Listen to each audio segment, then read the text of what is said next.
Hey, everybody, and welcome back to the Logos Made Known. I'm Tyler, your host. With me, as always, is Mr. Manny Longfoot. How's it going, Manny? It's going well. I'm super glad it warmed up finally. Yes. We had snow last week, and today it was like 75. What y'all can't see is Tyler's wife tiptoeing behind the computer so that it doesn't bounce the screen because he just got onto her for it. Okay, you don't have to put it like that. Get on to anybody. Thank you very much. But I'm going to jump into our welcome. If you like what we've had to say over this, we're in chapter 10 of 1 Corinthians. If this has been helpful to you in your walk with Christ, if you've learned anything, if you think this would be helpful to other people, I'm going to ask you on the front end to like, follow, share. I know we always do that at the end, but tell your friends about it. If this is helpful this on Facebook or YouTube or a podcast or on Apple Podcast, if it's helpful, tell somebody about it. Like, share, that way we can get the gospel and kind of preach the gospel in holy living and more people can hear it. And if there's any questions that anybody wants answered, we would be more than happy to do a video if we find it necessary, or even just do a response on Facebook. And if it's a question that I find uncomfortable for me, Tyler's the host and he can deal with it. Thank you very much. But yeah, we would love to answer questions as well. If anyone has questions, whether it be about the text that we're dealing with or other things, theology wise. Yeah, we can't promise we'll have all the right answers, but we'll do our due diligence and try. Mm-hmm. So anyhow, last week we went through chapter 10, verses 1 through 6. Okay, so we're going to start reading from the top of the chapter again and going all the way through verse 13. Mm-hmm. So I'm going to go ahead and jump right in. Moreover, brethren, I do not want you to be unaware that all our fathers were under the cloud. All passed through the sea. All were baptized into Moses in the cloud and in the sea. All ate the same spiritual food and drank the same spiritual drink. For they drank of that spiritual rock that followed them, and that rock was Christ. But with most of them, God was not well pleased, for their bodies were scattered in the wilderness. Now these things become our examples, to the intent that we should not lust after evil things as they also lusted, and do not become idolaters as were some of them. As it is written, the people sat down to eat and drink and rose up to play. Nor let us commit sexual immorality as some of them did, and in one day 23,000 fell. Nor let us tempt Christ, as some of them also tempted and were destroyed by serpents. Nor complain, as some of them also complained and were destroyed by the destroyer. Now all these things happened to them as examples, and they were written for our admonition, upon whom the ends of the ages have come. Therefore, let him who thinks he stands take heed lest he falls. No temptation has overtaken you except such as is common to man. But God is faithful, who will not allow you to be tempted beyond what you are able, but with the temptation will also make the way of escape, that you may be able to bear it. All right. So remember, what we're going through is essentially 3 chapters on the discussion of idolatry. And Paul addresses this from several different angles. In the first chapter, chapter 8, that he's dealing with idolatry, going into temples to eat food sacrificed to idols, he addresses it from the side of, what if it's permissible for me as a Christian, but it hurts my fellow brother? Chapter 9, he addresses the idea of giving up your rights for your fellow brother, so that they won't be put to shame or you won't shame them. And then at the end of the chapter, he goes into the idea of how you want to run the race of your Christian life in such a way that you're not disqualified from the prize.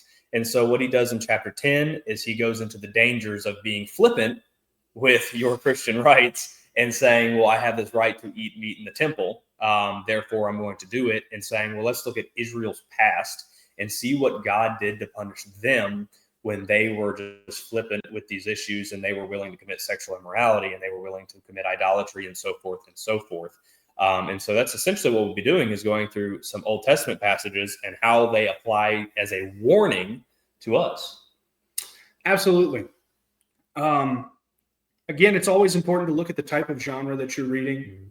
Right? This is an epistle, so this is written to a direct people for what they're going through and all the sins that they're active in. But I think it's interesting when Paul takes us to the Old Testament, he's saying you read this as narrative, so this is telling you what happened, and then you have to take from that and say this is what we're supposed to do. Because one of the things that comes up, depending on who you're talking to, if they've got, if they don't like the Bible, or one of their first questions that they'll ask is, you've got all this bad stuff happening in the Old Testament, all right? You've got rape, you've got murder, you've got incest, you've got destruction of thousands of people, like all these different things. They're like, see, that's in your Bible. You think that's fine. It's like, well, no, not really. These things are not good to do. In fact, he says in verse 6, these are our examples. And he also says it in verse 11. So these are the examples that we look back to the Old Testament and see, oh, this is what they did, and these were the consequences of it. Mhm. So if we're wanting to do those same things, there's going to be consequences. Right. And this is all in the context of not losing your witness and not losing your reward. Right. Paul has just finished off the last chapter by saying, I discipline my body and bring it into subjection, lest when I preach to others, I myself should become disqualified.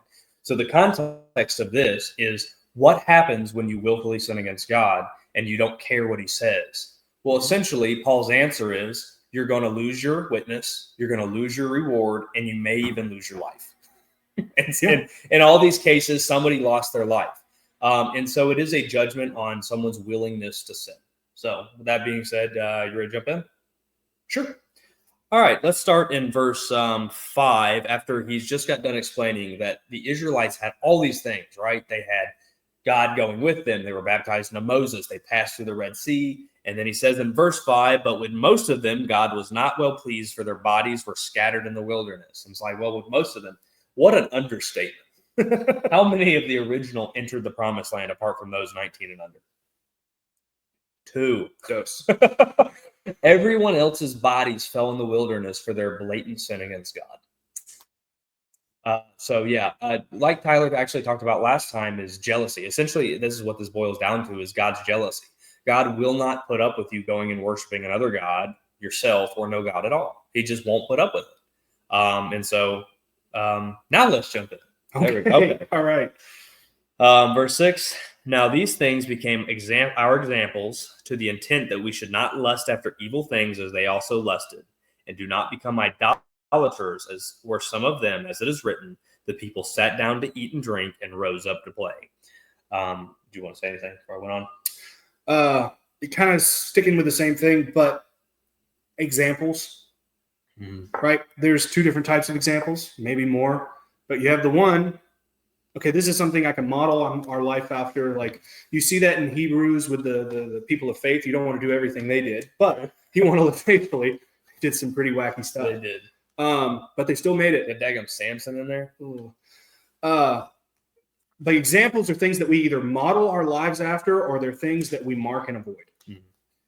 So a lot of, everything we're going to be talking about tonight is pretty much mark and avoid. There's Right. nothing where we say, that's a good example, let's follow that. Right. The intent, we look at what they did and we learn from others' mistakes. We don't have to make the mistakes to learn the lesson. That's one of the things a lot of people do. It's like, oh, how am I ever going to learn if I don't go and just make mistakes? There's a country song that's a few years old now, and it says, how am I ever going to get to be old and wise if I ain't ever young and crazy? And that's probably one of the dumbest things you could ever tell anyone, especially someone that is younger or a teenager or anything like that, is you can learn from other people's mistakes. These examples are for us to learn. All scripture is good for teaching. Yeah. These are here for our admonition. So learn from other people's mistakes and don't do all the stupid yourself. Okay. Yeah. That's good advice. I would follow that. That would be a good idea. 2 things about verse 7. It says, do not become idolaters, as were some of them, as it is written, the people sat down to eat and drink and rose up to play. I guess really 3 things. One is everything that he goes on to say is in conjunction with idolatry, meaning everything that he goes on to list in the subsequent verses are idolatry. Grumbling is idolatry. Complaining is idolatry. Sexual immorality is idolatry. is essentially what Paul is saying. 2, what he's doing is quoting Exodus 32, the event at Mount Horeb with the golden calf, and we'll get to that in a moment. But what he quotes is the people sat down to eat and drink and rose up to play. Now, what do you think about that? I think there's a lot of ways that could go. Yeah. So essentially, what that most likely refers to is an orgy. And at the actual site, we actually have a rock that has a lot of interesting paintings on them referring to that. So both idolatry involved with orgy. So I mean, that's very popular in any kind of ancient pagan religion. And that's kind of what the Hebrews, they left their own God to make this golden one so that they could do what everybody else was doing. It's very common. I mean, we talk about Corinth. I mean, that's where they're at. Yeah. There are a lot of prostitutes. Yeah. So this is a problem that is very specific to this time, bringing it back up. So that makes sense. So with that being said, let's go read a little bit of Deuteronomy 32 and see if we can't learn something about what not to do. All right. All right. Deuteronomy 32, starting in verse 1, which is what he quotes, not verse 1, but Deuteronomy 32 says, "Now when the people saw that Moses delayed coming down from the mountain, the people gathered together to Aaron and said to him, 'Come, make us gods that shall go before us. For as for this Moses, the man who brought us up out of the land of Egypt, we do not know what has become of him.' And Aaron said to them, 'Break off the golden earrings which are in your ears of your wives, your sons, and your daughters, and bring them to me.' So all the people broke off the golden earrings which were in their ears and brought them to Aaron. And he received the gold from their hand, and he fashioned it with an engraving tool and made a molded calf. Then they said, 'This is your God, O Israel, that brought you up out of the land of Egypt.' So when Aaron saw it, he built an altar before it, and Aaron made a proclamation and said, 'Tomorrow is a feast to the Lord.' Then they rose early on the next day, offered burnt offerings, and brought peace offerings, and the people sat down to eat and drink and rose up to play. And the Lord said to Moses, 'Go, get down, for your people whom you brought out of the land of Egypt have corrupted themselves. They have turned aside quickly out of the way which I commanded them. They have made themselves a molded calf and worshipped it and sacrificed to it, and said, "This is your God, O Israel, that brought you out of the land of Egypt." And the Lord said to Moses, "I have seen this people, and indeed it is a stiff-necked people. Now therefore let me alone, that my wrath may burn hot against them, and I may consume them, and I will make of you a great nation." Then Moses pleaded with the Lord his God and said, "Lord, why does your wrath burn hot against your people, whom you have brought out of the land of Egypt with a great power and with a mighty hand? Why should the Egyptians speak and say, 'He brought them out to harm them, to kill them in the mountains, and to consume them from the face of the earth'? Turn from your fierce wrath and relent from this harm to your people. Remember Abraham, Isaac, and Israel, your servants, to whom you swore by your own self, and said to them, 'I will multiply your descendants as the stars of heaven, and all this land that I have spoken of I shall give to your descendants, and they shall inherit it forever.' So the Lord relented from the harm which he said he would do to his people." Let's go ahead and skip ahead to verse 27. Verse 27 through 28, "And he said to them, 'Thus saith the Lord God of Israel, let every man put his sword on his side and go in and out from entrance to entrance, and let every man kill his brother, every man his companion, and every man his neighbor.' So the sons of Levi did according to the word of Moses, and about 3,000 men of the people fell that day." So we have a couple things. One, of course, we have their idolatry. Two, the only reason the whole nation wasn't wiped out is because of Moses' intervening. And this is the same sin that Paul is telling the Corinthians they're in danger of doing. So, three, even though God is gracious to them, what still happened to some of them? Swallowed up. Well, they were killed by swords. Yeah. So even though God was gracious to the vast majority of them, a lot of them were still killed. And of course, Paul is essentially saying this same thing can happen to you in judgment if you're not careful. Yeah, So, that's absolutely right. When Tyler said you should learn from it and not do it, he was not joking. Yeah. Or it's funny whenever God knew that they had made the calf and he told Moses to get down. Boogie. I know it's dumb, but that's just what popped in my head. Okay. Yeah, it's very interesting. Moses interceded on their behalf when they didn't deserve it. So you see Moses for the sinful people almost in a Christ-like area, interceding on their behalf when they certainly didn't deserve it. And that's something that we certainly don't deserve, especially when we're doing this stuff willfully. And That's all I've got. That's good. What else you got? For there, we could probably move on to verse 8. All right. Sounds good. It says, "Nor let us commit sexual immorality as some of them did, and in one day 23,000 fell." That's a lot. Ouch. And when you read the account, which we're actually going to do in a moment to make things worse, it's actually 24,000 that are killed. Just 23,000 fell in one day. Oh, gosh. But that'd be Numbers 25, if you want to look at that. Yeah. But essentially, while he's turning there, what Paul is saying is, in order to commit sexual immorality against God, which is, of course, what the Corinthians were in danger of doing in this temple, is an act of idolatry. It's an act of worship to another god. So, yeah. Numbers 25, we're going to be looking at verses 1 through 13. It says, "Now Israel remained in Acacia Grove, and the people began to commit harlotry with the women of Moab. They invited the people to the sacrifices of their gods, and the people ate and bowed down to their gods. So Israel was joined to Baal of Peor, and the anger of the Lord was aroused against Israel. Then the Lord said to Moses, 'Take all the leaders of the people and hang the offenders before the Lord out in the sun, that the fierce anger of the Lord may turn away from Israel.' So Moses said to the judges of Israel, 'Every one of you kill his men who were joined to Baal of Peor.' And indeed, one of the children of Israel came and presented to his brethren a Midianite woman in the sight of Moses, and in the sight of all the congregation of the children of Israel, who were weeping at the door of the tabernacle of meeting. Now when Phinehas, the son of Eleazar, the son of Aaron, the priest, saw it, he rose from among the congregation and took a javelin in his hand. And he went after the man of Israel into the tent and thrust both of them through, the man of Israel and the woman through her body. So the plague was stopped among the children of Israel, and those who died in the plague were 24,000. Then the Lord spoke to Moses, saying, 'Phinehas, the son of Eleazar, the son of Aaron the priest, has turned back my wrath from the children of Israel, because he was zealous with my zeal among them, so that I did not consume the children of Israel in my zeal.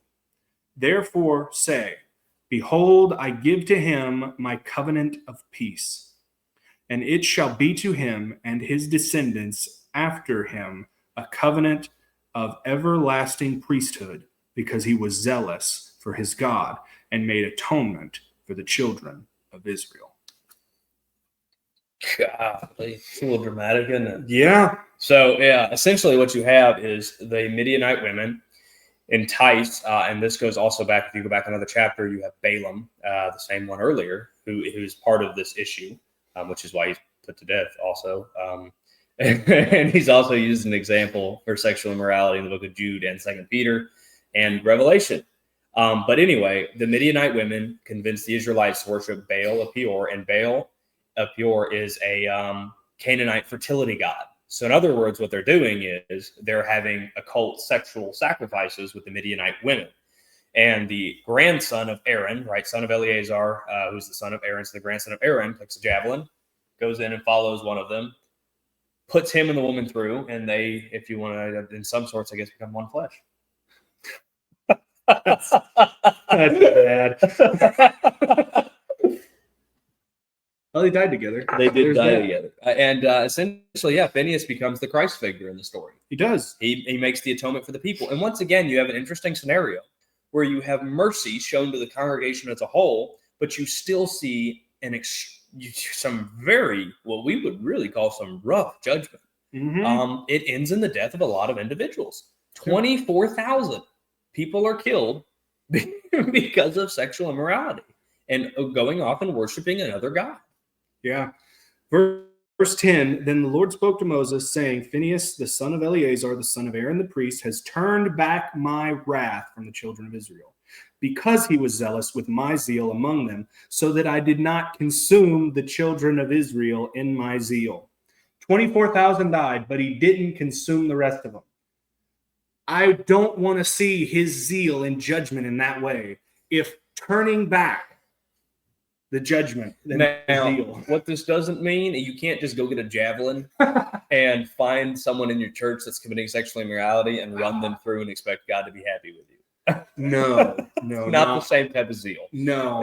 The Apostle Paul actually talks about sexual immorality. In chapter 5. Right, where he says, turn them over to Satan. So There if you you go. want, you can go back to that episode. No javelins. The church was never given a pointy stick to enforce things. All right? That's been a problem throughout church history is the church thinks it can run around with a sword, and that's not right. Yeah. The best we That's can a whole do nother is excommunicate. That's the worst we can do. But yeah, you get another for those of you who are going through like the book of Numbers and you're going, I don't know how to teach this. Well, Paul kind of lets you know how. It's true. Yeah, he tells us. I mean, it's the example. We can keep going. Okay. But yeah, you have a continuance of judgment. But let's go on to verse 9, which I find particularly interesting. Because there's a question I keep asking during this. I think I've asked it like 4 or 5 times, and that is, who does Paul think Christ is? Right? Mm-hmm. And if it's not clear by now, it ought to be. Verse 9 says, nor let us tempt Christ, as some of them also tempted and were destroyed by serpents. Now, time out. What is he talking about? Right? Where is he talking about? He's talking about Numbers 21, which we'll look at in a moment. But who does he say they tempt? Christ. So who does Paul think Christ is? God. Yeah, he's not just an angel, right? Sorry, Jehovah's Witnesses. He is not just another God. Sorry, Mormons. He is not just a prophet. Sorry, Islam. He's not just a great man. Sorry, liberals. Right? Paul is very adamant on who he believes Christ is. Sorry. Who is he saying the Israelites tempted? Christ. And because they tempted Christ and the serpents killed them, what's going to happen to the Corinthians if they do the same thing? It's the same individual they're testing. Yeah, absolutely. You can go back up to verse 4 of that. It says, all drank the same spiritual drink, for they drank of that spiritual rock that followed them. And that rock was Christ. So just back up to what we talked about last week with the cloud that followed them, right? Mm-hmm. That's Christ. Yeah. So he's making it clear, and he's really just shouting it from the rooftops very high. It could not be any more clear who Paul thinks Christ is. Christ is Yahweh. Yeah. So with that being said, let's go to the incident he's referring to in Numbers chapter 21. We're going to read a short passage here. We're going to start in verse 4 and go to verse 9. It says, then they journeyed from Mount Hor by the way of the Red Sea to go around the land of Edom, and the soul of the people became very discouraged on the way. And the people spoke against God and against Moses. Why have you brought us up out of Egypt to die in the wilderness? For there is no food and no water, and our soul loathes this worthless bread. So the Lord sent fiery serpents among the people, and they bit the people, and many of the people of Israel died. Therefore the people came to Moses and said, we have sinned, for we have spoken against the Lord and against you. We pray to the Lord that he take away the serpents from us. So Moses prayed for the people. Then the Lord said to Moses, make a fiery serpent, set it on a pole, and it shall be that everyone who is bitten, when he looks at it, shall live. So Moses made a bronze serpent and put it on a pole. And so it was, if a serpent had bitten anyone, when he looked at the bronze serpent, he lived. And of course, we're all familiar with this from John chapter 3, where Jesus uses it to refer to himself being lifted up, and anyone who looks at him will be saved. And of course, it is made for all, right? The serpent was lifted up for all, but only the people who looked at the serpent in faith were forgiven. And so once again, you have another statement of really harsh judgment, and also God's mercy. And in this instance, the Christ figure ultimately points to Christ's atonement altogether. It's true. I just want to... How many of us grumble and don't think about it? How many of us grumble at God and don't worry about it? You want to talk about, like, we have our big sins, right? Sexual sins definitely, that's one of the biggies. The way it's considered a biggie, having orgies around idols and stuff, that's pretty bad, right? What do you think about grumbling? How often do you think, yeah, God might send a bunch of snakes to bite people because they whine? I don't have anywhere to go with that other than it matters. Even something we would consider very small, I think God's being awful harsh. It's when we know what matters to God, we know how we need to act. When we see the things that God really cares about, it tells us what we really need to care about so that we can follow and use the example that is left for us and do well with it. Yeah, that's true. I mean, yeah, essentially you could be like, well, yeah, I didn't create an idol, right? And then have an orgy around it. That's easy, right? I didn't do that. Big whoop. What am I in danger of? I'm not in Corinth. I'm not eating food sold to the idols on the market. Big whoop, right? I'm not. I'm not going out with a Moabite woman and worshiping a fertility god. So what?